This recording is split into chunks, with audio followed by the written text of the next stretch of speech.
जी Nepal HD television अब तपाईँ सँगसँगै।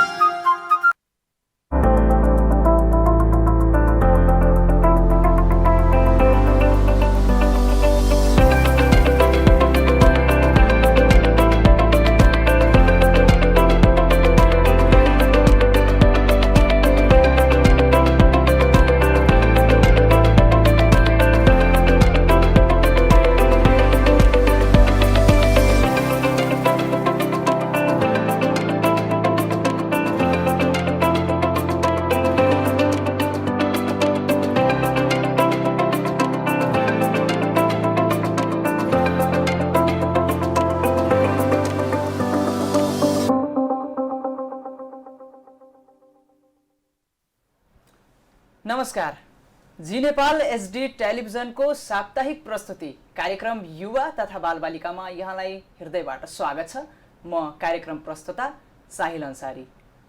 कार्यक्रम युवा तथा बालबालिका यहाँले हरेक साताको शनिबार 4:30 देखि 5 बजेसम्म र पुनः प्रसारण आइतबार 5 देखि 5:30 सम्ममा जी नेपाल एचडी टेलिभिजनमा हेर्न सक्नुहुनेछ।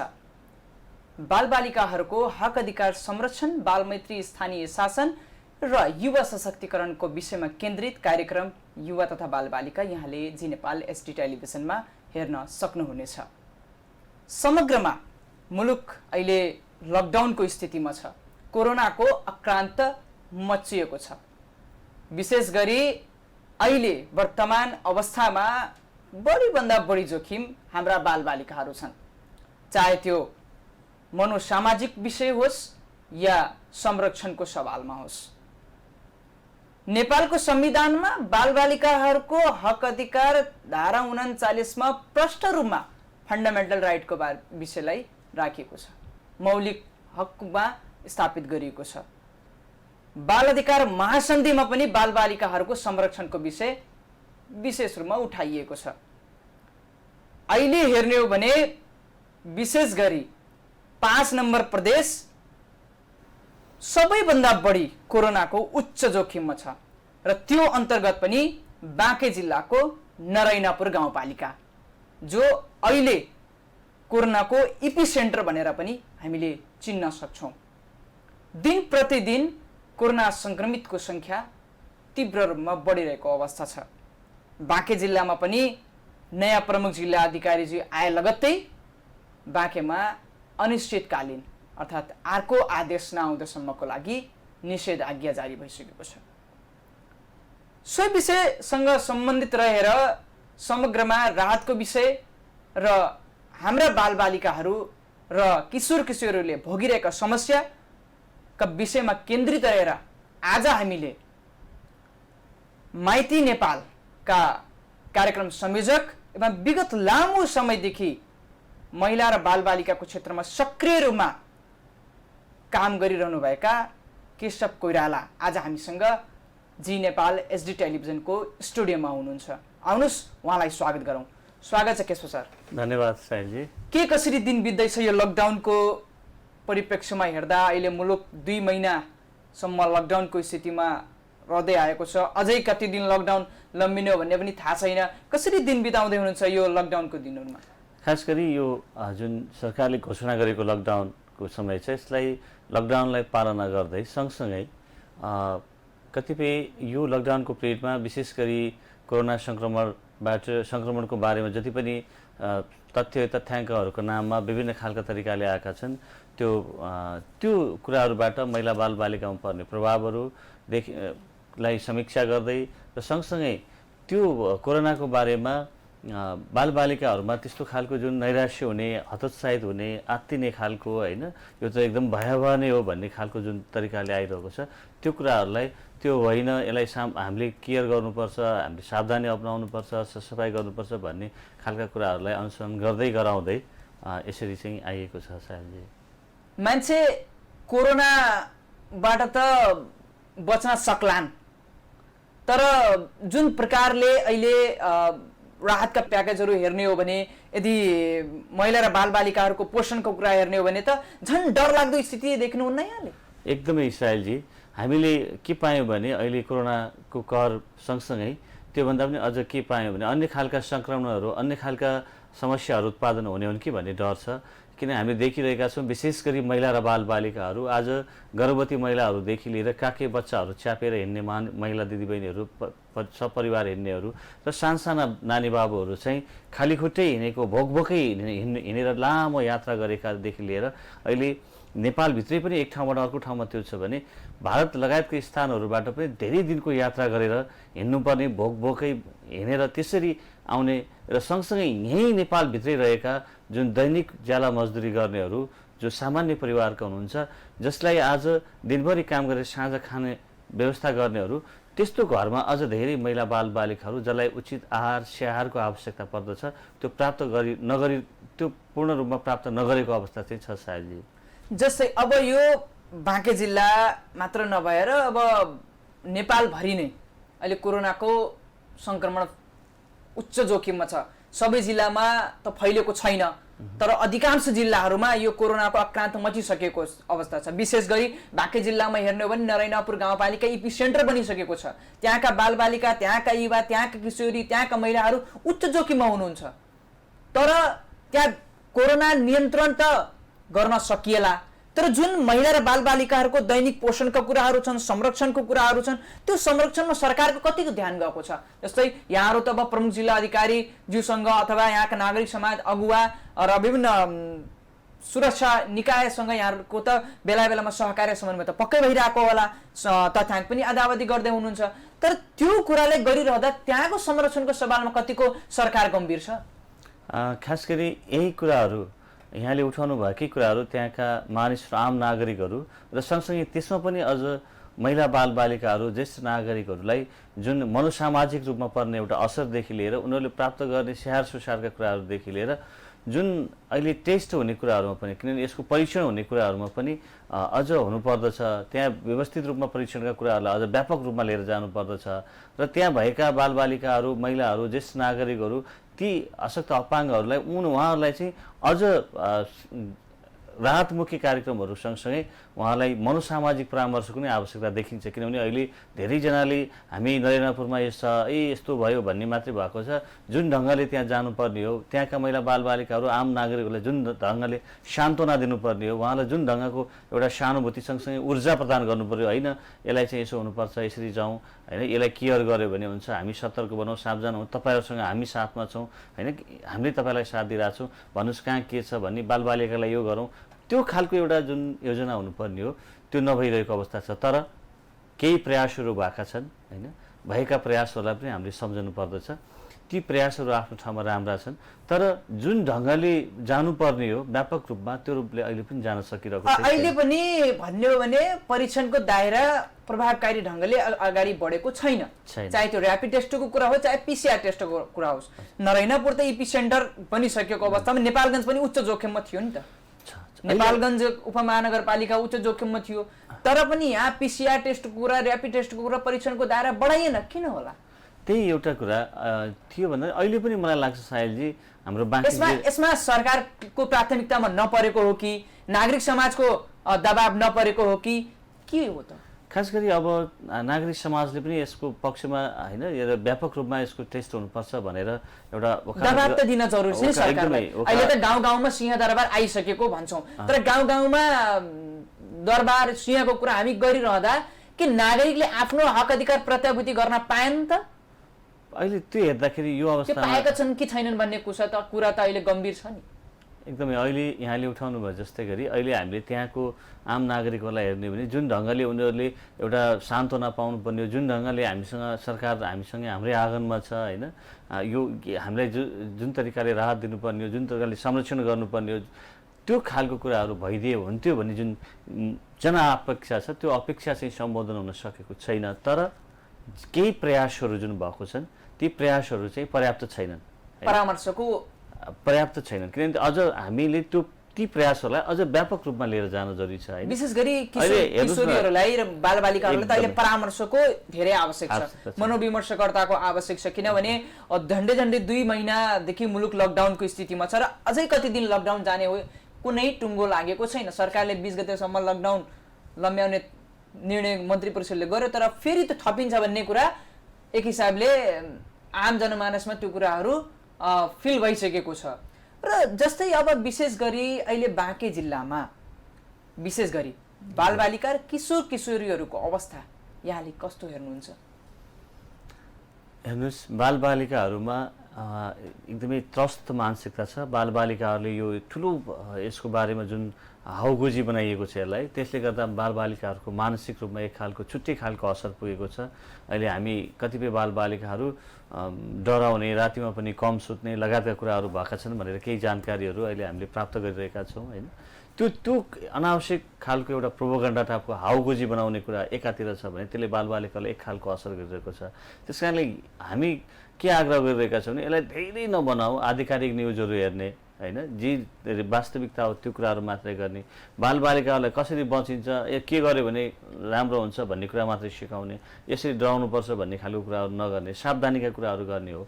र अहिले तपाईँले भने जस्तो बालबालिकाहरूमा चाहिँ यसको असर चाहिँ व्यापक रूपमा परेको हामी पाइरहेको छौँ। अझ पछि यसले झन् व्यापकता लिने हो कि भन्ने छ भने युवाहरूको सन्दर्भमा पनि यही नै हो होइन। र मलाई लाग्यो के थियो भने, हुन त कतिपय पालिकाहरूमा त्यो सुरुवात पनि गर्नुभयो।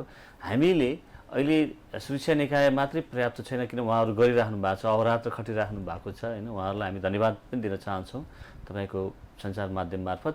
तर सँगसँगै हामी कतिपय ठाउँहरूमा हाम्रा युवाहरू जो कन्ट्रिब्युट गर्न चाहनुहुन्छ होइन, जसले स्वयंसेवी रूपमा काम गर्न चाहनुहुन्छ, उहाँहरूलाई पनि हामी कतिपय ठाउँहरूमा पहिचान गर्न सक्छौँ। राज्यले उहाँहरूलाई पहिचान गरेर उहाँहरूलाई एक खालको पहिलो कुरा त उहाँहरूमा पनि आत्मबल वृद्धि गर्ने खालको कुराहरू दिएर आउनु पऱ्यो होइन। कि ती उहाँहरूलाई हेर्नुहोस् यो खालको कुरा हो, यसलाई हामी यसरी जानुपर्छ भने एउटा आत्मबल वृद्धि गर्दै उहाँहरूलाई पनि हामी पहिचान गर्न सक्छौँ कतिपय ठाउँ। केशवजी, जस्तै यो लकडाउनको स्थितिमा हामीले सामाजिक सञ्जाललाई हेर्ने हो भने सदुपयोग कम, दुरुपयोग बढी देखिरहेको छौँ। चाहे त्यो सामाजिक सद्भावलाई खलल पार्ने विषय होस् अथवा कोरोना नियन्त्रणका नाममा विभिन्न प्रकारका भ्रम सिर्जना गर्ने समाचारहरू युवा पिँढीले चाहिँ निकै रूपमा सम्प्रेषण गरिरहेको, आफ्नो सामाजिक सञ्जालबाट सम्प्रेषण गरिरहेको हामीले हेर्न सक्छौँ। तर अहिले हेर्ने हो भने साइबर क्राइम पनि एकदम बढिरहेको छ। यसलाई यहाँहरूले कसरी हेर्नुहुन्छ? म यो भनिरहँदा सायलजी, म पहिला पनि म सामाजिक सञ्जालहरूको, किनभने आफै एउटा अधिवक्ता पनि हुनुहुन्छ, त्यो दृष्टिकोणले यहाँले कसरी हेर्नुहुन्छ? म पहिला पनि सामाजिक सञ्जालको विरोधी भनेर मलाई भनिन्थ्यो। म विरोधी चाहिँ होइन, व्यवस्थित हुनुपर्छ भन्ने मानिस हो होइन। यो कोरोना सङ्क्रमण भन्दा पहिला पनि हामी सामाजिक सञ्जालहरू चाहिँ हामीले व्यवस्थित गरिनुपर्छ है, यसको दुरुपयोग भएको छ भनेर भनिन्थ्यो। र अहिले यहाँले भने जस्तै गरी झन् यो कोरोना महामारीको बेलामा त के भयो भने अनेक खालका फर्जी कुराहरू ल्याउने, अनावश्यक कुराहरू बनाउने र त्यसले चाहिँ व्यापकता ल्याउने। र यहाँले भने जस्तै कतिपय अवस्थामा त हामीले हेऱ्यौँ, यहीँ नेपालगञ्जमा पनि हाम्रा दुवै थरी आम नागरिकहरू सक्षम हुनुहुन्थ्यो, बुजुर्ग हुनुहुन्थ्यो, बुझ्नुहुन्थ्यो र पो ती कुराहरूले कुनै प्रभाव पार्न सके। न त यहाँ कोसिस भयो नि त साम्प्रदायिकताको पनि होइन। तर अब हामी सबैले त्यस्ता खालका मानसिकता भएका मानिसहरूले पनि के बुझुन् भने तिनीहरूले चलाएको हावाको भरमा चाहिँ हाम्रो साम्प्रदायिकता चाहिँ बिग्रिँदैन, भत्किँदैन होइन।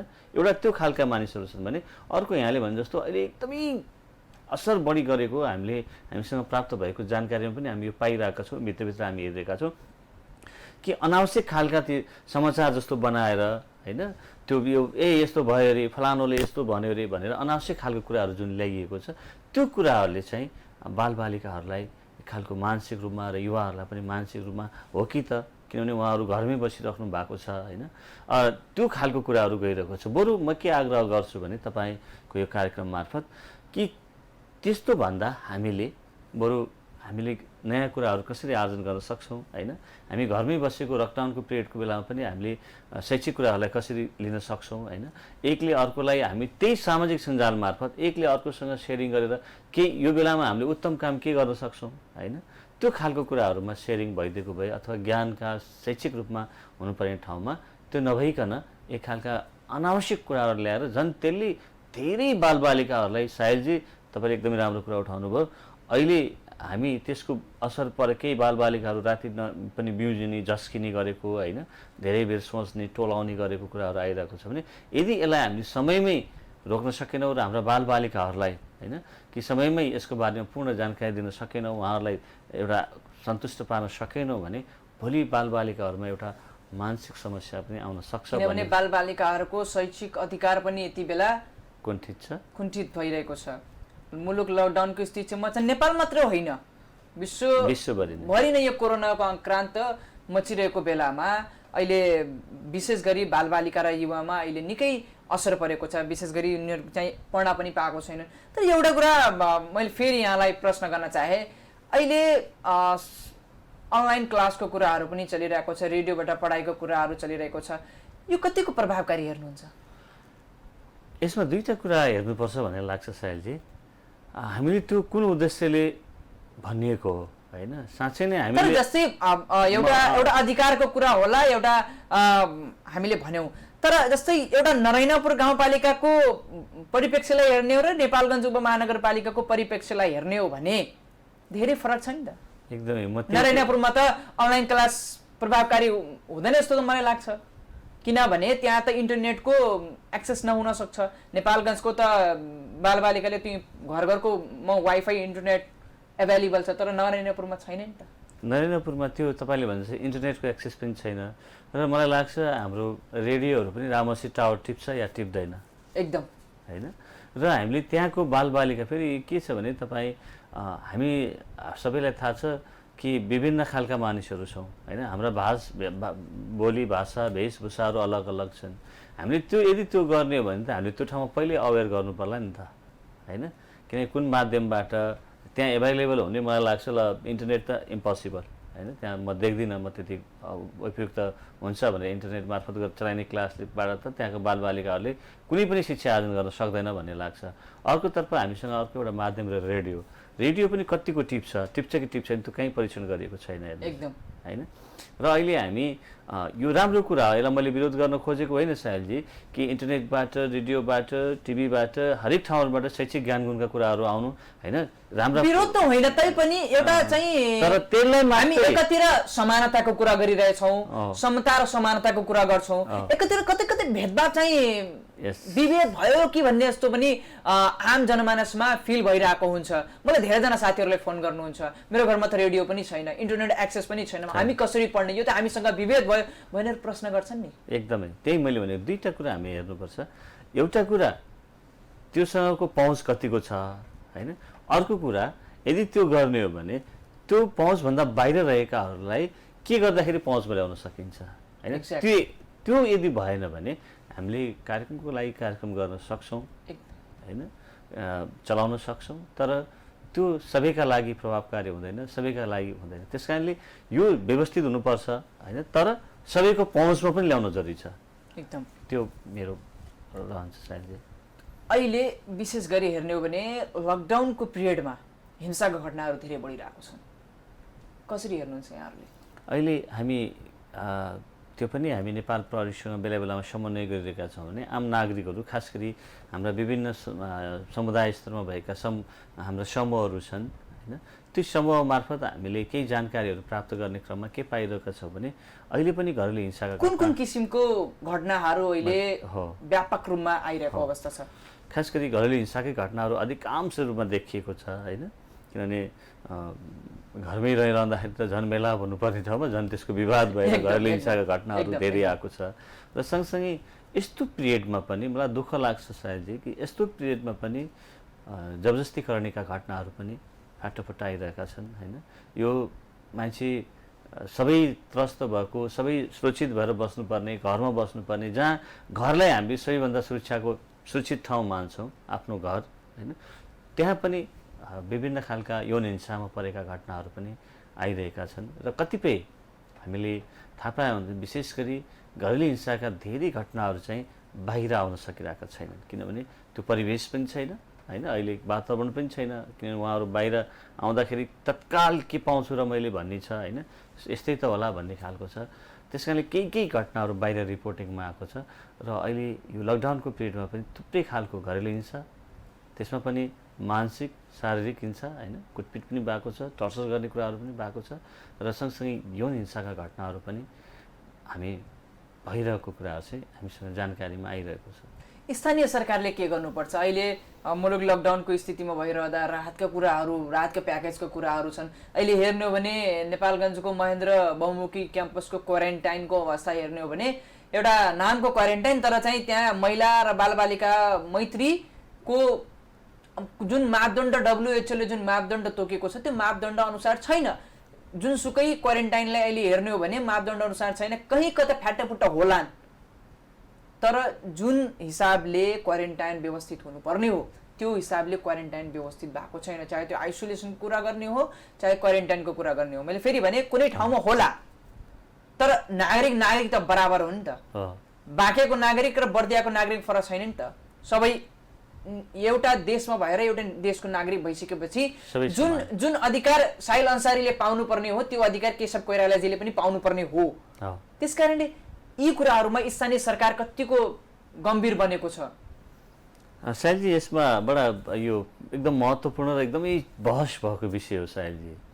एउटा कुरा त के हो भने स्थानीय सरकारलाई पनि यो थाहा थिएन र केन्द्र सङ्घीय प्रदेश कुनै पनि सरकारलाई पनि यो थाहा थिएन कि हिजोको दिनहरूमा र हामी जस्ता सामाजिक सङ्घ संस्थाहरूलाई पनि एउटा कुरा के थाहा थिएन यसरी झप्पै एउटा होइन यो कोरोना भन्ने चिज आउँछ यसका लागि हामीले यो गर्नुपर्छ भने पूर्व तयारी गर्ने कुरा थिएन। एकैचोटि आयो तर हामी नेपालमा एउटा कुरा छ नि 2 महिना लकडाउनको भयो। हामी 2 महिना पछि पनि आज पनि हामी कहीँ कतै चुकेकै छौँ। एकदमै म त्यही जोड्दैछु साहिलजी। जतिखेर डिसेम्बरमा चीनको वुहानमा सुरु भयो एक्ज्याक्टली त्यहाँ सुरु हुँदाखेरि यो विश्वभरि जान्छ भन्ने थाहा थियो त हामीलाई। इटलीमा हजारौँ मान्छे दैनिक मर्न थाल्दाखेरि हामीलाई थाहा थियो त आउँदैछ भनेर। 2 महिना लकडाउन भन्दा अगाडि पनि किनभने हामीले त भारतमा देखिएपछि जब त्यहाँ एउटा रूप हुन थाल्यो त्यसपछि हामीले लकडाउन सुरु गर्यौँ। भारतमा फैलिसकेपछि पनि नेपालगञ्जको अथवा नेपालको जति पनि भारतसँग सीमा नाका जोडिएको छ बन्द भएको थिएन। जब इन्डियाले आफै इन्डिया सिल गर्ने भनेपछि अनि बल्ल हामी पनि त्यतातिर गयौँ। मेरो भनाइको तात्पर्य के भन्नुहुन्छ? अटेरीपन भन्नुहुन्छ यसलाई चाहिँ अथवा गैर जिम्मेवार अथवा गम्भीर नभएको के भन्नुहुन्छ? अब ठ्याक्कै दोषारोपण गर्न चाहदिनँ तर एउटा कुरा चाहिँ के हो भने लापरवाही भएकै हो एकदमै। किनभने सङ्घीय सरकारलाई यो थाहा थियो कि अब यो नेपाल आउँदैछ होइन किन विश्वभरि जान्छ भने सबलाई थाहा थियो होइन। त्यसपछि जब इन्डियामा भइसकेपछि हामीले लकडाउन गऱ्यौँ र त्यसपछि हामीले क्वारेन्टाइन बनाउँदै गर्दाखेरि सुरुको दिनमा हामीलाई हतार भयो के भयो हामीले क्वारेन्टाइन जे जस्तो थियो एभाइलेबल बनायौँ र त्यसपछि यहाँले भने जस्तै गरी हामीसँग पिरियड त भयो नि त। अब लकडाउनको 2 महिना भयो होइन। अब हो अहिले नरैनापुरमा अहिले यो 2 हप्तादेखि अलि एकदम व्यापक रूपमा अहिले संक्रमण फैलिएको र त्यहाँ एकदम चहल पहल यो लकडाउनको बारेमा गम्भीर विषय बहस बनेको थियो। तर हामीसँग यति दिन थियो नि त त्यही आइसोलेसन बनाउनु त्यो अब नरैनापुरमा आइसोलेसन मापदण्ड पुरा नहुन सक्छ तर त्यसको लागि चाहिँ यो फैलन सक्छ है भनेर त एउटा हामीलाई थाहा थियो नि त। त्यसको लागि पहिलेदेखि आइसोलेसन वार्डको निर्माणको कुरा हुन सक्थ्यो, क्वारेन्टाइन व्यवस्थापनको कुरा हुन सक्थ्यो अथवा राहत प्याकेजको कुरा हुन त्यो कुराहरू थियो नि त। एकदमै हो त्यही भन्न खोजे कि हिजो जब सुरुवात भयो त्यसपछि क्वारेन्टाइन बनाउन स्टार्ट भयो अनि क्वारेन्टाइन पनि कस्तो भन्ने हो भने सुरुमा त ल ठिक छ जे जति छ भन्ने कुरा भयो। अब पछि अहिले पालिकाहरूको एउटा समस्या के छ भने उहाँहरूसँग बजेट छैन भन्ने कुरा आयो। तर यो कुरा त सङ्घले पनि सुनिरहेछ नि त, प्रदेशले पनि सुनिरहेछ नि। किन सङ्घ र प्रदेशको ध्यान नगएको होइन? ध्यान जानु पर्यो नि तत्कालै। तपाईँले नरेन्द्रपुरको कुरा गर्नुभयो वास्तवमा एपी सेन्टर हो होइन। त्यहाँको क्वारेन्टाइन प्रभावितहरूलाई त्यही आइसोलेसन बनाएर राख्ने भन्ने कुरा गर्दाखेरि त्यहाँ के छ पूर्वाधार भन्दा केही पनि छैन, बत्ती पनि छैन। त्यसपछि तपाईँलाई म सम्झाउँछु आइसोलेसनको लागि त त्यहाँ जुन मापदण्ड हुनुपर्ने त्यो मापदण्ड छैन, केही पनि छैन। अनि हामी भनेको किकोलपुर हो कि नेपालगञ्ज हो कि खजुरा हो। अनि हामीले त्यहाँ नागरिक समाजका केही मानिसहरूले हामीले सरस्वती हामीले टेलिफोनबाटै इमेल इन्टरनेटबाटै र एउटा सानो जुम मिटिङ पनि गऱ्यौँ र हामीले के खबरदारी गऱ्यौँ भने हुँदैन होइन यो कुरा चाहिँ बहस गर्नुपर्छ भन्ने भयो। अन्ततः राज्यले पनि सुन्यो होइन कि त्यहाँ त्यस्तो ठाउँमा पीडित प्रभावितलाई राख्न हुँदैन। त्यसपछि फेरि हाम्रो के रह्यो भने अब त्यहाँ जुन रहेको छ क्वारेन्टाइन त्यसलाई व्यवस्थित गर्ने होइन, त्यहाँ भएका मान्छेहरूलाई परीक्षण गर्ने र सँगसँगै त्यहाँका मानिसहरूमा जुन खालको एउटा र्युमर छ त्यो र्युमरलाई कम गर्ने होइन, उहाँहरूलाई एउटा सान्त्वना गराउने खालको वातावरण चाहिँ सिर्जना गर्नुपर्छ भन्ने खालको कुराहरू चाहिँ भइरहेको छ। त्यो जुन रूपमा हुनुपर्ने हो विशेष गरी त्यो हुन सकिरहेको छैन, त्यो चाहिँ हुनुपर्दथ्यो भन्ने हो। केशवजी अब हामी कोरोनासँगै जिउन सक्नुपर्छ, कोरोनासँगै लड्नुपर्छ। हामी सबै आम नागरिकहरू सरकारलाई पनि सहयोग गर्नुपर्छ, स्थानीय सरकारसँग सहकार्य गर्नुपर्छ, सामाजिक सङ्घ संस्थाको पनि उत्तिकै दायित्व हुन्छ। अब कुरा गर्न चाहे सरकारको नीति तथा कार्यक्रम पनि प्रस्तुत भइसकेको अवस्था छ, बजेट भाषण भइसक्यो, माननीय अर्थमन्त्रीजीले चाहिँ बजेट वक्तव्य प्रस्तुत गरिसक्नुभयो। के हेर्नुहुन्छ विशेष गरी महिला बालबालिकाहरूको यो बजेट कतिको महिला र बालबालिका मैत्री बजेट छ? खास गरी मैले सरस्वती महिला बालबालिकाकै क्षेत्रमा त्यो शीर्षकमा रहेको बजेटलाई हेर्दाखेरि अब केही राम्रा कुराहरू पनि छन् होइन, जस्तो यो एकल महिलाहरूदेखि तर अघिल्लो वर्षदेखिको यो बजेट निरन्तरताका कुराहरू छन्। म त्यही आउँदैछु, एकदम निरन्तरताका केही कुराहरू चाहिँ अघिल्लो वर्षकै निरन्तरताका कुराहरू छन् होइन। केही कुराहरू चाहिँ नयाँ ल्याउन खोजे जस्तो देखिन्छ, तर केही धेरै कुराहरू चाहिँ छैन। जसरी महिला र बालबालिकाहरूको हरेक सवालमा स्पेसिफिक रूपमा छुट्टिएर आउनुपर्ने थियो होइन, कुन विषयको वजन कति हो र त्यही वजन अनुसारको त्यही भोल्युममा बजेट हुनुपर्दथ्यो, त्यो छैन। हुन त महिला बालबालिकाको विषय क्रस कटिङ इस्यु त पक्कै पनि हो, त्यही पनि विशेष त फोकस त हुनुपर्छ नि। जस्तै भन्यो भने युवाको बजेट त अहिले झ्याप्पै आधा घटेर आएको छ नि त। यसलाई के भन्नुहुन्छ? फेरि यहाँले भन्नु होला फेरि दोषारोपण गर्न चाहँदैन, तर यो के हो त फेरि? यो मलाई के लाग्यो भने मैले बजेटको तपाईँले यो गर्दै गर्दा म हिजोदेखि नै म एकदमै बजेट हेरिरहेको छु। मलाई के लाग्यो भने कोरोनामा फोकस छ, स्वास्थ्य क्षेत्रमा फोकस छ, बढेको छ भन्ने छ।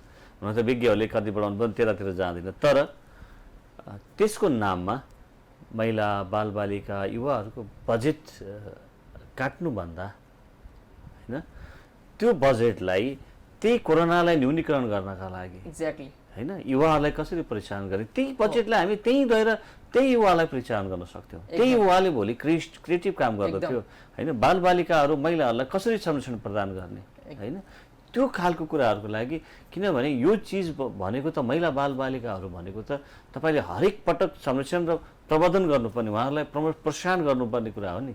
यसलाई हामीले यदि बिर्स्यौँ होइन, बालबालिकालाई यदि हामीले बिर्स्यौँ, उनीहरूलाई कम आँक्यौँ र उहाँहरूलाई अवमूल्यन गऱ्यौँ भने मलाई लाग्छ कि भोलिको हाम्रो समाजलाई हामीले अवमूल्यन गरेको हुन्छ। त्यस कारण त्यो जुन रूपमा प्राथमिकता क्रममा दिनुपर्ने थियो त्यो दिनुपर्छ भन्ने चाहिँ हो, तर त्यति दिएको चाहिँ पाइएन। जुन हिसाबले हुनुपर्ने हो त्यो हिसाबले भएको छैन। यद्यपि सरकारको जुन नीति छ, कार्यक्रम छ, यसलाई चाहिँ निरन्तरता चाहिँ दिन आवश्यक छ। अब हामी लगभग कार्यक्रमको अन्तिममा आइसकेको छौँ। यहाँ त अब एउटा मानव बेचबिखन, सेलिब्रिटी बेचबिखन विरुद्धको एक सशक्त अभियान त सायद नेपाल नै केशव कोइराला भनेर यो अभियानको एउटा योद्धा भनेर यहाँ चिनिनुहुन्छ। र विशेष गरी अहिले हामी कोरोना नियन्त्रण गर्नको लागि र कोरोनासँगै हामी अहिले जीवन बिताइरहेको अवस्थामा हाम्रो यस युवा तथा बालबालिका कार्यक्रम हेरेर बस्नुहुने सम्पूर्ण दर्शक महानुभावहरूलाई के सन्देश दिनुहुन्छ?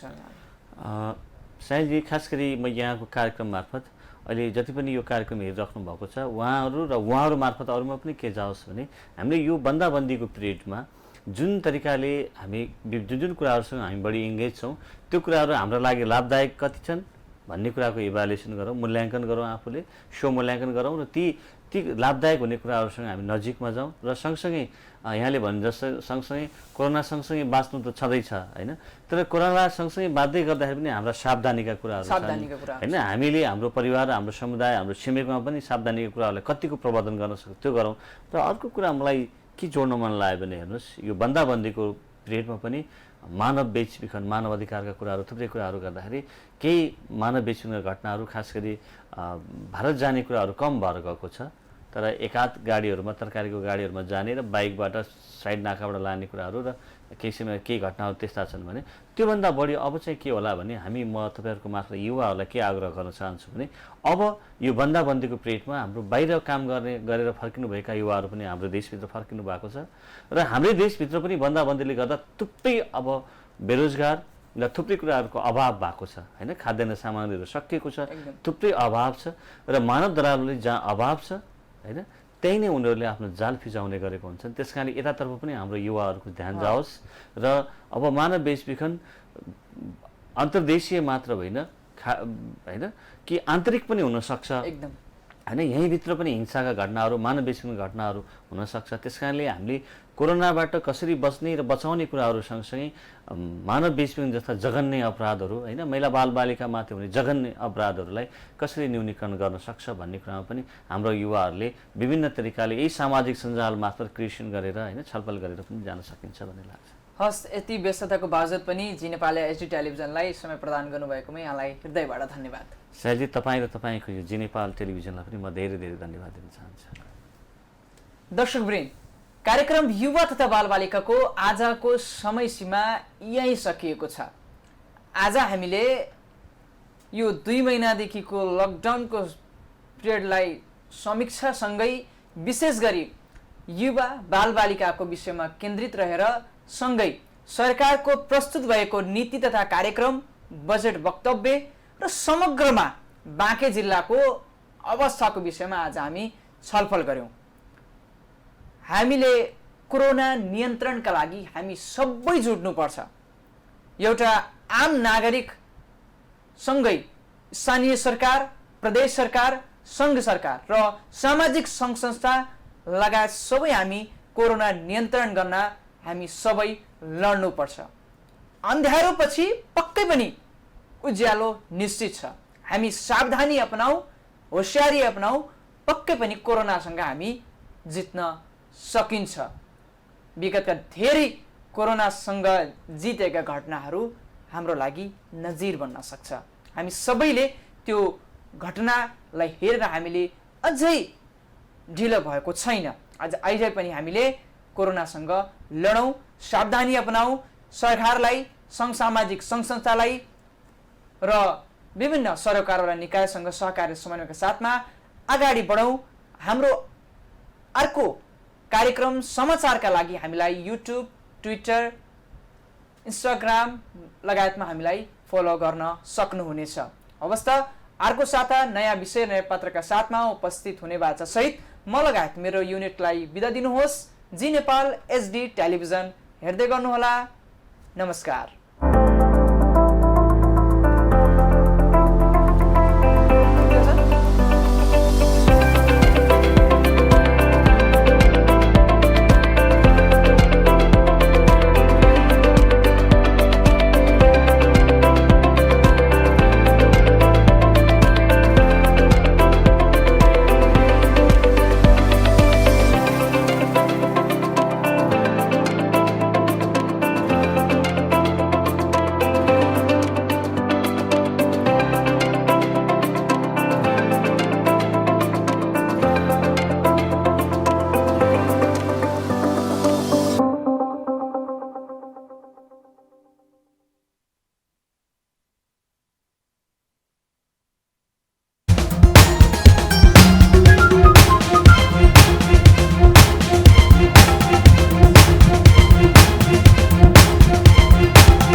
जी नेपाल एचडी टेलिभिजन अब तपाईँ सँगसँगै